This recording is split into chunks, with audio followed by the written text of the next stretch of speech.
Détermination de l'inductance.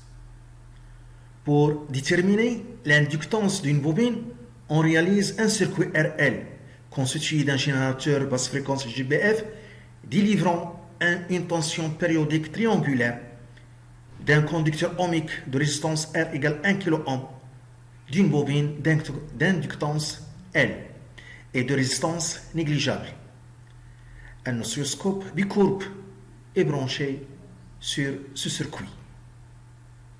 On voit le schéma du circuit GPF qui fournit une tension triangulaire. Le sens du courant est choisi de cette façon. On a vers le bas ici. Donc il va circuler dans le circuit, dans R, et la bobine vers le haut.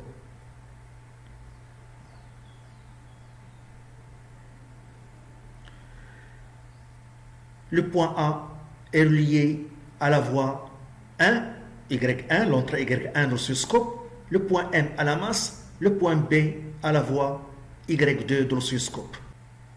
La tension 1, la première courbe, c'est la tension sur la voie 1. C'est la tension UAM. Comment voir? UAM sur la voie 1, la tension UAM. Et sur la voie 2, on voit la tension UBM. UAM, on voit sur la voie 1, on visualise sur la voie 1 la tension UAM, car le point A est relié à la voie 1, à l'entrée Y1, et le point M à la masse. Sur la voie 2, on visualise la tension UBM, car le point B est relié à la voie 2, Y2, à l'entrée Y2, et le point M à la masse. Donc sur la voie 1, on voit la tension au bord de la bobine. Et sur la voie 2, on voit la tension au bord du conducteur ohmique.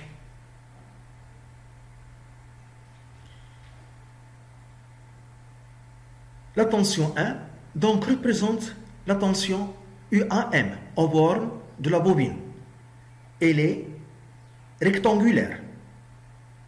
La tension 2 au bord du conducteur ohmique. UBM, elle est triangulaire. Et ici, on donne ici la sensibilité verticale, 1 volt par division sur la voie 1, et sur la voie 2, une autre sensibilité verticale, 5 volts par division. C'est la sensibilité verticale de l'oscilloscope sur la voie 2. 1 volt par division, c'est la sensibilité verticale sur la voie 1. Et la sensibilité horizontale, c'est 5 millisecondes par division pour les deux voies. La division, c'est ce petit rectangle. C'est la division. Donc, chaque division ici représente 5 millisecondes sur l'axe horizontal. Et chaque division ici, sur l'axe vertical, représente 1 volt. Toujours, sur l'écran de l'oscilloscope, ou bien souvent, l'axe horizontal, c'est l'axe du temps. Et l'axe vertical, c'est l'axe de la tension. Souvent.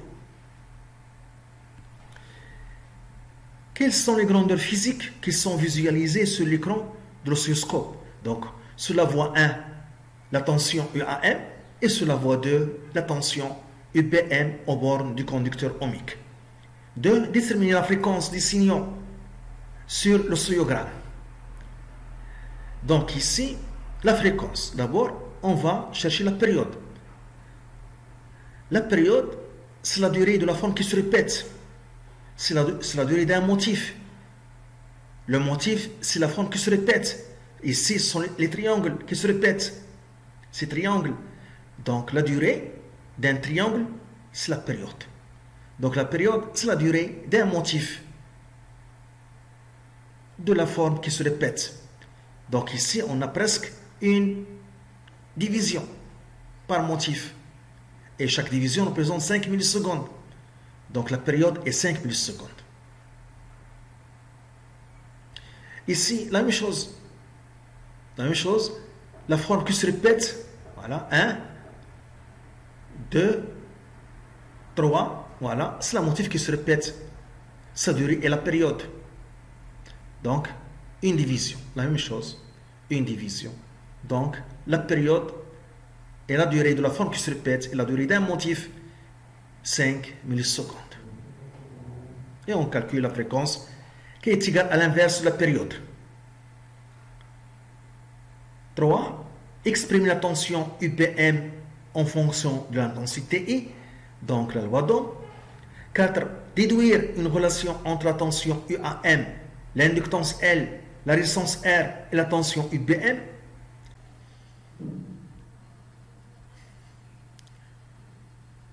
5. Justifier la forme de la tension observée sur la voie Y1. Sur la voie Y1, on voit la tension UAM au bord de la bobine, qui est rectangulaire. Cette forme s'explique à partir de la forme de la tension triangulaire, UBM, au bord de conducteur ohmique.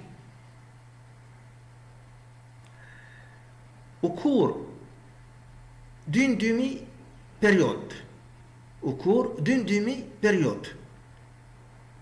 ici on a 0, ici l'origine, au cours d'une demi-période, c'est-à-dire la moitié d'une division, on voit que la tension UPM est une portion de droite qui varie entre deux valeurs, une valeur minimale et une valeur maximale. La valeur maximale de la tension UPM s'appelle l'amplitude. Ici, on a l'origine, 0. Donc, en haut, on a les tensions positives, les valeurs positives, et en bas, les valeurs négatives. Au milieu, c'est l'origine. Ça, c'est pour les tensions. Au cours d'une période, la tension UBM est une portion de droite et il varie entre cette valeur négative jusqu'à cette valeur maximale positive qui est appelée l'amplitude. Donc pour l'amplitude, il y a deux divisions. Et chaque division représente 5 volts. Donc l'amplitude égale 10 volts. Ici 10 volts, ici moins 10 volts. Donc au cours d'une période, la tension UPM est une portion de droite croissante et la tension UPM varie entre moins 10 volts jusqu'à 10 volts.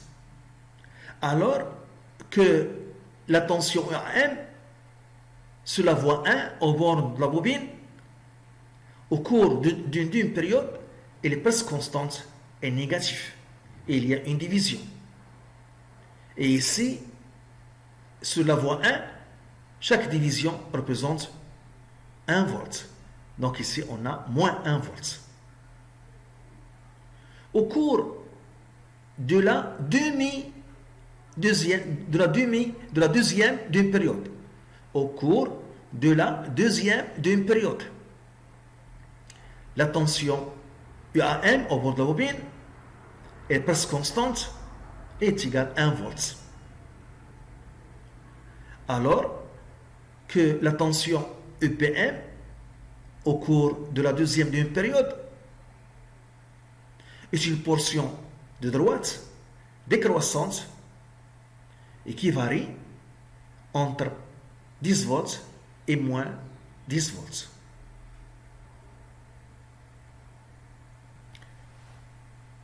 Sixièmement, calculer la valeur de l'inductance L de la bobine. Septièmement, calculer l'énergie magnétique maximale emmagasinée dans la bobine. 1. Les grandeurs physiques qui sont visualisées sur l'écran. 1. Les grandeurs physiques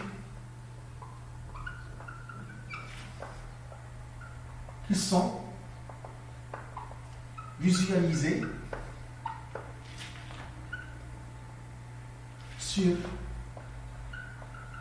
l'écran. Sur la voie 1,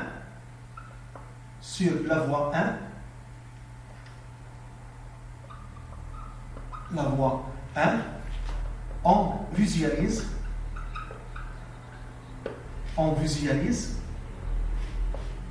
la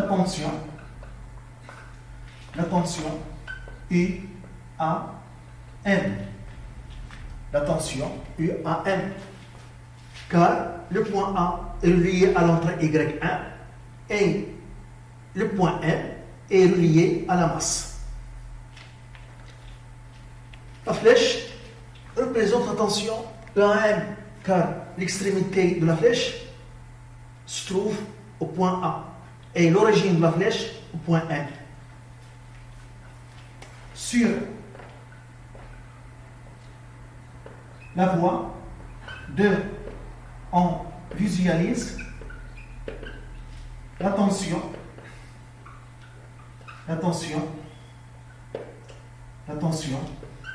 UBM car le point B est relié à l'entrée Y2 et le point M à la masse. La flèche représente la tension UBM car l'extrémité de la flèche se trouve au point B et l'origine de la flèche au point M. Deuxièmement, la fréquence des signaux.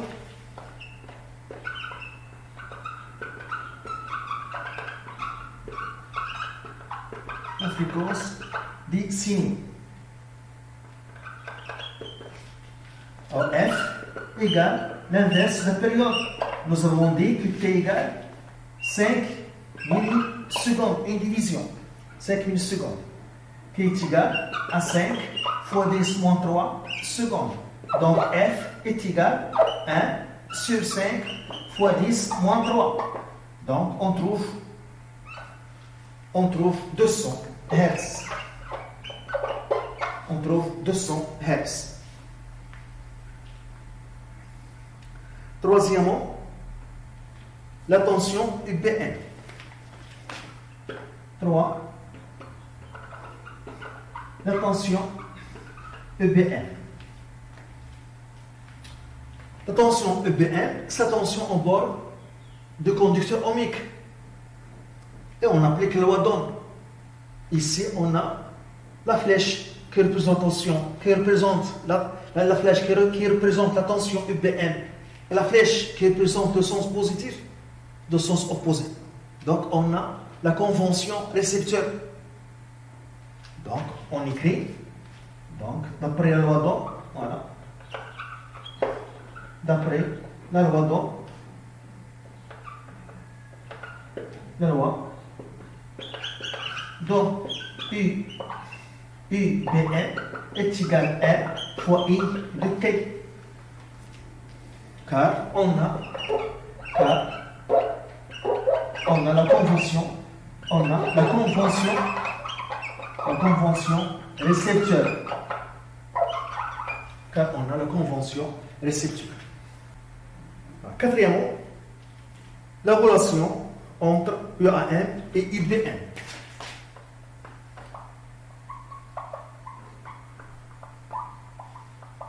Entre UAM et IBM. La tension UAM, c'est la tension en bord de la bobine. Ici, la flèche qui représente la tension UAM et la flèche qui représente le sens positif, de même sens. Donc, on a la convention générateur. Donc, dans ce cas, UAM égale moins L dI sur dt. Donc, s'il y a un moins, car on a la convention générateur. Or, on a UBM égale R fois I de T. Donc I de T est égal UBN sur R. Et je remplace ici. Donc la tension EAN au bord de la bobine égale moins L D sur DT UBN sur R. Donc 1 sur R est un facteur qui est constant. Donc je fais sortir de la dérivée. Donc on obtient moins L sur R. Et la dérivée concerne la variable, la tension UBN qui varie au cours de temps dUBN sur DT. Voilà, EAN. Voilà. C'est la relation entre la tension EAN au bord de la bobine et la tension UBN au bord de conducteur ohmique. Cinquièmement, la justification. Justifier la forme de la tension EAN. Justification.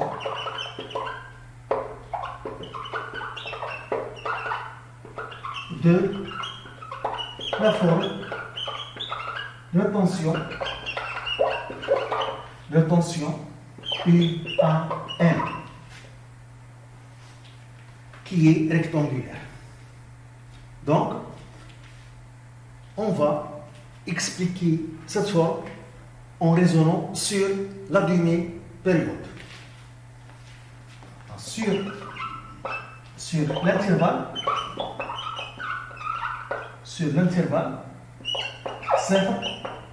0 t sur 2. Sur l'intervalle 0 t sur 2 au cours de la demi-période. On a dit que la tension UBN est une portion de droite croissante. La tension UBN est une portion de droite croissante.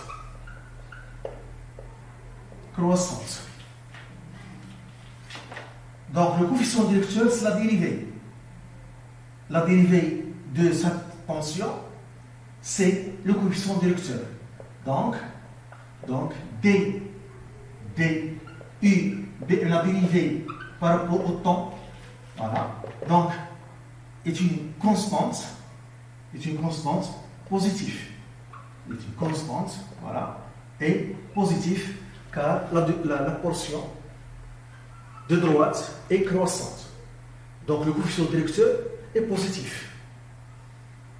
Voilà. Et constant. Positif et constant, car on a une droite.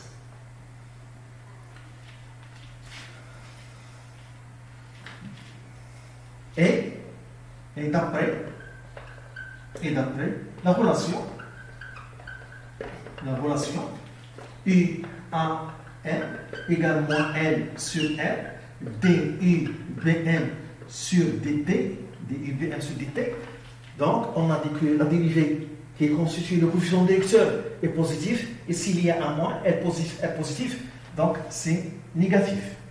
Donc il est une constante, voilà, et est négatif.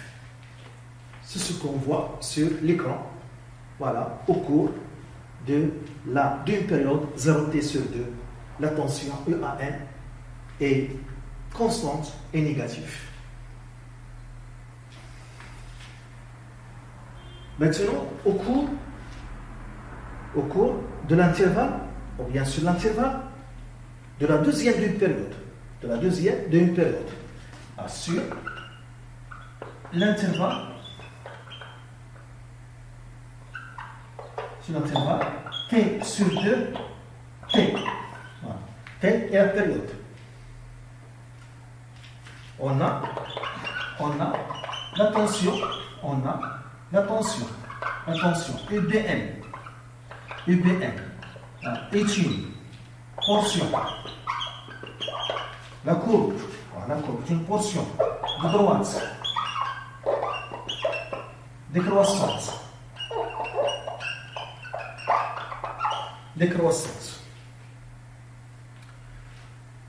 Donc, le coefficient directeur est négatif.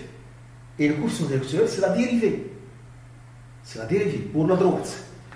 Donc, du Bn sur dt est constante et négatif. Constante et négatif. Car la portion de droite est décroissante. Donc UAN, la tension rectangulaire, est égale à moins L sur R, dUBN sur dt. Donc on a dit que la dérivée est constante et négative. Avec ce moins et ça, le calcul sera positif. Donc est égal à une constante, voilà, est égal à une constante qui est positive. Donc ça, c'est au cours de la deuxième demi-période. UAN est constante et positive, tout ce qu'on voit sur l'écran, sur la voie Y1. Sixièmement, l'inductance N. L'inductance N de la bobine. De la bobine. On a la relation. UAN, elle est égale à moins L sur R dUBN sur dt. dUBN, maintenant je calcule la dérivée sur dt, sur l'intervalle 0 t sur 2. Il fait ce calcul. Donc, puisque la dérivée est constante, le coefficient est constante, donc je vais passer de la dérivée à la variation, au relatif. Donc, je vais prendre ici t sur 2 moins 0. Voilà. Sur cet intervalle. Alors, nous avons vu que lorsque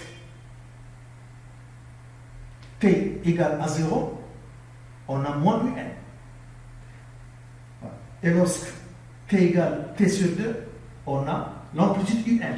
Donc un moins un. Un est l'amplitude.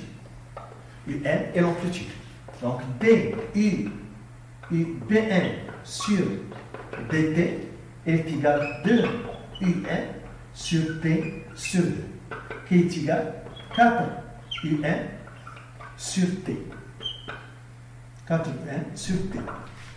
1 sur t, c'est la fréquence. Donc, il est égal à 4 un fois la fréquence.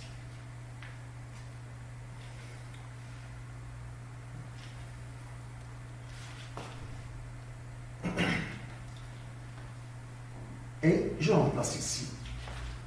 Donc, avant de remplacer, peut-être sur le intervalle, sur l'intervalle 0t sur 2, on a UAN en ligne sur l'écran, sur la voie 1, la tension UAN est égale, il y a une division, et chaque division représente 1 volt moins 1 volt. Donc on a UAN égale moins L sur R dUAN sur dt. Donc je remplace par l'expression, donc C4 UNF. On cherche L égale moins R fois UAN sur 4 UNF. Donc, l'inductance de la bobine, c'est moins R, on a dit 1 kΩ, donc 10 os 3 ohm. Ici, moins 1, UAN moins 1. UM, on a dit 10 volts, F200. F200, voilà. Donc, on fait le calcul. Voilà, on trouve 0,125 Henry. 0,125 Henry. On peut faire le même calcul sur l'intervalle t sur 2t. On trouve le même résultat. Septièmement, l'énergie magnétique maximale. Voilà. Donc, la bobine. Donc, l'énergie magnétique, l'expression s'écrit 1 demi L fois I au carré.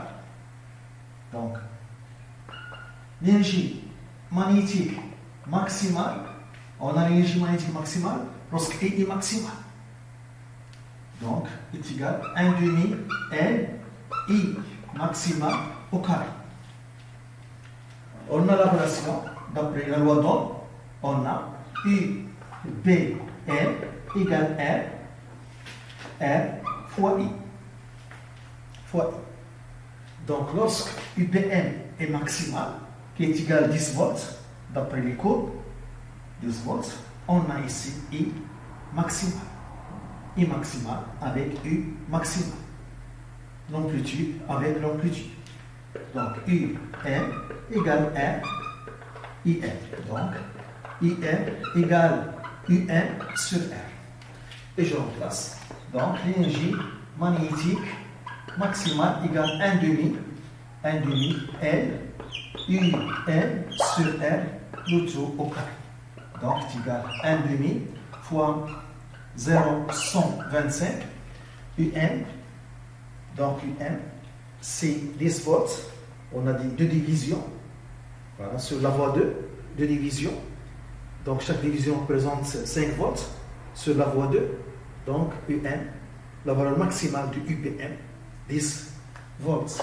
10 au carré sur 10 au 6. Nous avons dit que est 1 kilo 10 au store. Donc, on trouve 6,25 fois 10 au moins 6 joules.